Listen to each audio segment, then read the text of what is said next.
एक समय की बात है, एक छोटा सा गांव था जिसका नाम था सूरजपुर। यहाँ के लोग सुखी और शांत जीवन जीते थे, परंतु हर पूर्णिमा की रात गांव में अजीब घटनाएं घटने लगती थी। एक रात गांव की नन्ही लड़की रिया ने अपने घर की खिड़की से देखा कि पास के जंगल में एक चमकती हुई परछाई चल रही थी।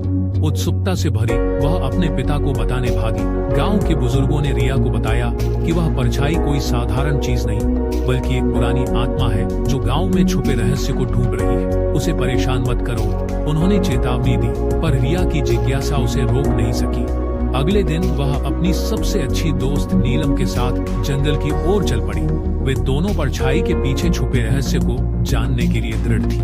जंगल के बीचों बीच उन्हें एक रहस्यमय झरना मिला जहां परछाई खड़ी थी।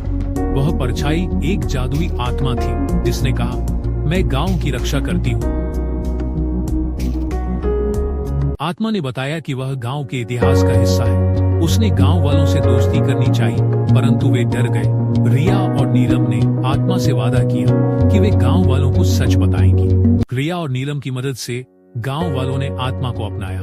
आत्मा ने गांव की हर आपदा से रक्षा करने का वादा किया। इस प्रकार रिया और नीलम की हिम्मत और समझदारी से सूरजपुर हमेशा के लिए खुशहाल बन गया। हमें हमेशा अपने डर का सामना करना चाहिए। और एक समय की बात है, एक छोटा सा गांव था जिसका नाम था सूरजपुर। यहाँ के लोग सुखी और शांत जीवन जीते थे, परंतु हर पूर्णिमा की रात गांव में अजीब घटनाएं घटने लगती थी।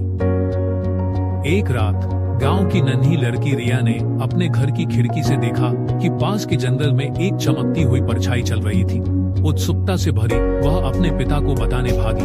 गांव के बुजुर्गों ने रिया को बताया कि वह परछाई कोई साधारण चीज नहीं, बल्कि एक पुरानी आत्मा है जो गांव में छुपे रहस्य को ढूंढ रही है। उसे परेशान मत करो, उन्होंने चेतावनी दी, पर रिया की जिज्ञासा उसे रोक नहीं सकी। अगले दिन वह अपनी सबसे अच्छी दोस्त नीलम के साथ जंगल की ओर चल पड़ी। वे दोनों परछाई के पीछे छुपे रहस्य को जानने के लिए दृढ़ थी। जंगल के बीचों बीच उन्हें एक रहस्यमय झरना मिला जहां परछाई खड़ी थी। वह परछाई एक जादुई आत्मा थी जिसने कहा, मैं गांव की रक्षा करती हूँ।